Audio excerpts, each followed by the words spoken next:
Salut, salut. Très heureuse de te retrouver en ce beau matin. En tout cas, pour moi, ici, c'est le matin. Puis aujourd'hui, j'ai envie de parler de la honte. C'est une émotion qui est très, j'ai envie de dire, insidieuse et qui crée vraiment beaucoup de blocages dans tout notre être puis dans notre vie. Fait que j'ai envie de te partager, en fait, comment qu'on se libère de la honte. Puis il n'y a pas 15 000 façons. Puis elle se libère pas exactement de la même façon que toutes les émotions. Fait que c'est pour ça que je fais une vidéo spécifiquement pour cette émotion-là. Fait que, fait que la honte, en fait, c'est comme... parce que, tu sais, souvent, on peut se demander, ouais, mais la honte, c'est quoi? De quoi j'ai honte? Fait que, premièrement, la honte, c'est comme une partie de nous qui pense qu'elle ne peut pas être aimée.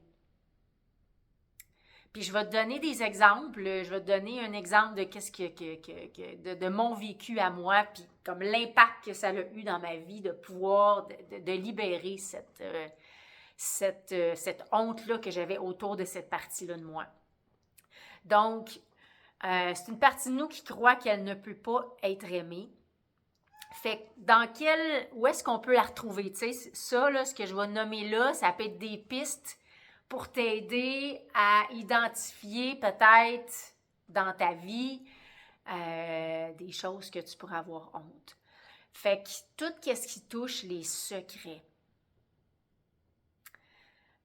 tout ce qui est caché en fait, tout qui fait partie de toi, des parties de toi que tu n'as pas envie de montrer, que tu n'as pas envie de nommer, puis tu n'as vraiment pas envie d'être vu là-dedans.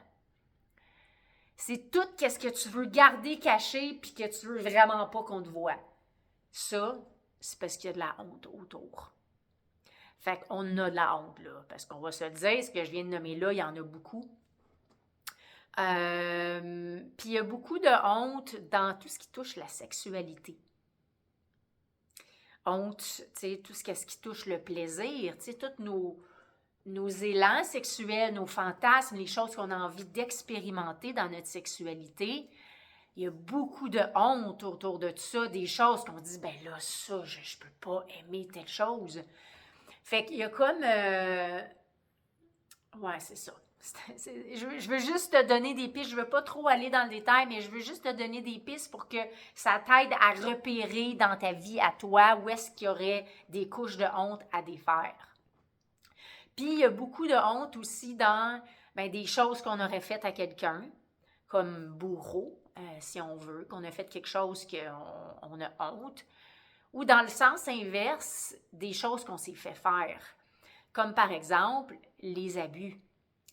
La majorité des gens qui ont vécu des abus ont honte. Et pourtant, ça, écoute, j'ai le poil qui me dresse en le disant en ce moment parce que, tu sais, c'est que non seulement déjà d'avoir vécu des abus, on porte des charges émotionnelles, de la colère, de l'injustice, de la tristesse, le dégoût, toute la gamme d'émotions. Déjà est dans notre être, puis il faut débloquer tout ça de parce qu'on a vécu, de ce qu'on a subi, mettons. Puis en plus, il y a une couche de honte par-dessus ça, qu'on vient rajouter. Inconsciemment, là, je dis, on ne fait pas ça consciemment, évidemment, quand je dis on vient rajouter. Donc, c'est pour ça que, en fait, déjà de se libérer de la honte, c'est comme si ça nous donne accès aux autres émotions qui sont en dessous, puis que là, ça peut être un gros processus de libération qui va avoir des impacts majeurs dans notre vie. Fait que, exemple, moi, je me rappelle, j'avais fait un atelier, puis justement, l'idée, c'était de... Il n'y avait pas nommé la honte, mais en fait, j'ai compris par la suite que c'est de ça qu'on parlait, puis c'est là que ça nous amenait. Fallait nommer, en fait, une partie de nous qu'on n'aimait pas. Puis là, ça fait... ça doit faire 8 ans de ça, ouais. En 2017, je me rappelle exactement. Puis, on était amené à nommer une partie de nous qu'on n'aime pas. Puis moi, à l'époque... quelque chose que j'avais jamais dit, mais que je voyais de moi, puis que je l'aimais pas, ce comportement-là, puis je l'aimais pas, cette partie-là de moi, c'est que, là, je vais le dire en québécois, c'est que je grattais les scènes. C'était comme un mode économe. Un mode qui, des fois, qui faisait en sorte que j'hésitais à partager, que j'avais... tu sais, je gardais pour moi certaines choses, là, puis tu sais, ça peut être financièrement, puis la réalité, c'est que j'avais pas beaucoup financièrement, mais ça se joue tellement à tous les niveaux. Le mode économe n'est pas directement relié à l'argent, ça fait partie d'eux, mais tu sais, exemple, en fait, c'est qu'il y avait quelqu'un qui avait amené à ma conscience longtemps avant ça, puis c'est là que j'ai vu cette partie-là de moi. Elle avait offert une tisane. Et j'ai pris ma tisane, puis là, elle m'a offert, tu sais, le temps passé, une autre tisane, tu sais, puis elle dit, fait que là, elle m'offre la boîte avec toutes les options de tisane, tu sais, pour choisir ma deuxième poche. Puis, ben moi, j'ai fait non, tu sais, j'ai dit, ben non, je vais reprendre la même poche. Puis là, ben c'est ça, à force d'échange, elle a vu que je voulais vraiment la garder, mais je le sais qu'elle avait senti dans l'énergie de ma réponse, dans l'énergie de ne pas vouloir prendre une nouvelle, c'était un mode économe. De garder la même poche pour que les autres durent plus longtemps, même si c'était pas mes poches de tisane. Quand le mode économe est là, il est là dans tout, puis c'est pas nécessairement tout le temps un impact sur moi. En tout cas, je sais pas si ça fait du sens comment je l'explique, mais c'est ça. Fait que j'avais toutes sortes de comportements. En fait, ce qui était derrière ça, c'est une peur du manque. Une grosse peur du manque. C'est ça, quand on veut garder les choses pour nous, puis qu'on hésite à les partager, puis à donner, puis qu'il y a une peur du manque. Puis que là, aujourd'hui, tout ça est complètement libéré et je donne allègrement. Mais à l'époque, c'était beaucoup. Fait que quand je l'avais nommé, là, je me rappelle, là, je l'ai nommé dans un cercle devant plusieurs personnes. Je suis venue tout à l'envers, là, puis pendant 24 heures après, toutes les parties de moi, ça résistait à l'intérieur de moi, là, puis ben non, t'es pas comme ça, oh, regarde, tel moment donné, t'avais donné, tu sais, c'est comme tout résistait pour faire, non, on n'est pas comme ça, on gratte pas, on n'est pas économe, jusqu'à temps qu'au lendemain, 24 heures plus tard, pouf, là, tout a lâché. Puis là, j'ai accepté que ça fait partie de moi, et donc, j'ai laissé aller la honte. Et là, je l'ai nommé haut et fort devant toutes les personnes. Oui, ça fait partie de moi. Puis, tout s'est relâché. Puis non seulement tout s'est relâché, mais là, c'est que là, tu sais, c'est des peurs du manque. Mais les peurs du manque, une raison pour lesquelles sont là, c'est qu'on a un paquet de blessures. Il y a eu des réels manques dans cette vie-ci, dans d'autres d'avant. Donc, là, il y a certaines de ces charges émotionnelles-là, en plus de libérer la honte, qui ont libéré ça, qui ont permis de faire un chemin là-dedans. Donc, puis par la suite, je suis sortie de cet atelier-là et dans les semaines qui ont suivi, j'ai un gros montant d'argent qui est arrivé à moi de façon complètement surprise. Je n'avais pas prévu. J'ai rien fait pour générer cette abondance-là financière, mais il y a un gros montant d'argent qui est arrivé à moi. Puis j'en avais pas à l'époque, là, tu sais. Puis après ça, ben, ça a été financièrement, il y a quelque chose que vraiment, là, il y a eu d'autres opportunités comme ça qui se sont placées les unes après les autres. Fait que c'est fou, là. Parce que j'ai libéré cette honte-là d'être gratteuse à l'époque, que je nommais comme ça, économe, ben ça a eu un impact majeur sur ma vie financière pour libérer une couche de honte. Fait que ce qui m'amène à nommer, tu sais, comment on se libère de la honte.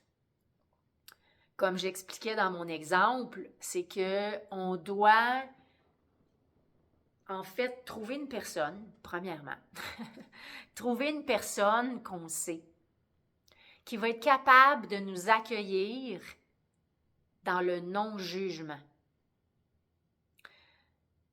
Quelqu'un en qui on a confiance, quelqu'un avec qui on ressent de la sécurité, puis qu'on le sait qu'il ne va pas nous juger, peu importe qu'est-ce qu'on va lui partager. Puis non seulement qu'il ne nous jugera pas, mais qu'il va être capable de nous accueillir dans cette partie-là de nous avec amour, avec bienveillance, avec douceur, avec le cœur ouvert. Puis dans ce moment-là, c'est aussi de nommer cette partie-là de nous dont on a honte, cet événement-là, cette chose-là dont on a honte, c'est de le nommer, mais en regardant la personne dans les yeux. Parce que qu'est-ce qui arrive, c'est que quand on a honte, on veut se cacher.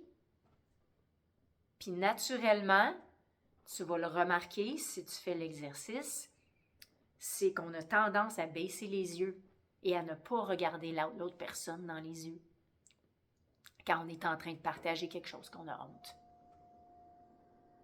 Fait que ça fait partie du processus de se permettre d'être vu dans cette partie-là, mais de voir dans les yeux de l'autre personne aussi que, attends une minute, la personne m'aime encore. La personne aime cette partie-là de moi. Fait que c'est là, il y a quelque chose qui va se passer. Il y a quelque chose qui va se passer, puis c'est là que la couche de honte va tomber. Puis ça se peut que ça, mais que ça tombe, mais sois pas surprise. Si aussi, il y a d'autres émotions peut-être là, qui vont vouloir émerger, tu sais, peut-être la tristesse, peut-être la colère. Mais laisse ça émerger aussi, laisse ces émotions-là vivre si elles se présentent aussi par la suite. Mais déjà là, juste d'avoir libéré cette couche de honte-là, tu vas sentir vraiment dans ton être qu'il y a quelque chose qui va se déposer. Tu vas comme retoucher à une paix à l'intérieur qui n'était pas là avant. Puis là, ben après ça, je t'invite à regarder dans ton quotidien qu'est-ce qui va avoir changé.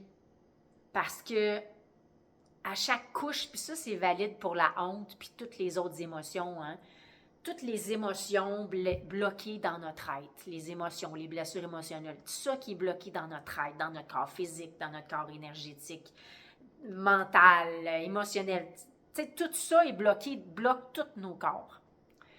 Fait que c'est comme, pour moi, la façon que je le vois, c'est comme c'est plein de portes fermées. Ça ferme des portes. Fait que quand on débloque une émotion, ça rouvre une porte. Puis des fois, ça rouvre une porte, 2 portes, 3 portes, 4 portes, ça rouvre plein de portes. Mais quand on ouvre des portes, ça veut dire qu'il y a quelque chose qui va se transformer dans notre réalité, qui va changer. Puis honnêtement, on le sait pas.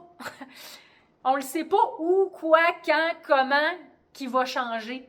Mais il y a quelque chose qui va changer quelque part. Des fois, c'est fulgurant, comme moi, le montant de cash qui est arrivé dans ma vie, là, ça a fait « Oh, wow, OK, il y a quelque chose qui a débloqué au niveau de ma vie financière, de ma réalité financière. » Je l'ai vu tout de suite.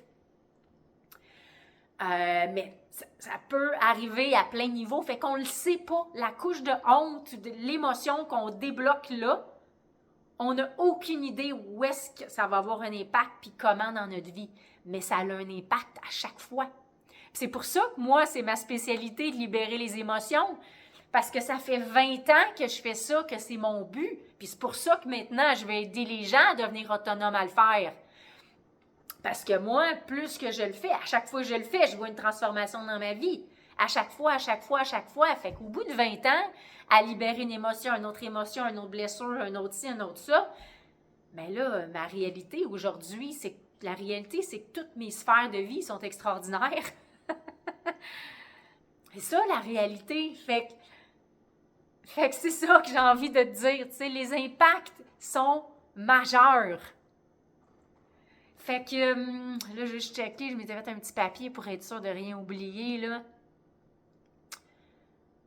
Ouais, fait que c'est ça. Fait qu'en gros, là, je pense que j'ai passé mon message. Tu sais comment aujourd'hui, là, puis en fait, ce que je t'invite à faire, c'est de trouver une personne. Trouve une personne dans ton environnement en qui tu as confiance, que tu ressens de la sécurité. Ça peut être une thérapeute, ça peut être... Puis, puis nomme quelque chose dont tu as honte. Permets-toi d'aller vers cette personne-là. Puis si tu as l'élan de venir vers moi, ben c'est possible aussi. Je fais des sessions en un à un. En fait, je t'invite à venir me contacter par Messenger, si tu es sur Facebook. Puis sinon, je peux mettre une adresse courriel là en dessous de la vidéo aussi. Fait que tout va être là. Si tu as l'élan qu'on fasse ça ensemble, ben moi, je peux t'accompagner là-dedans. Puis on débloque qu'est-ce qui a besoin d'être débloqué dans l'instant présent parce que ton âme te guide parfaitement et merveilleusement. Puis c'est elle qui va faire bon, on va débloquer ça.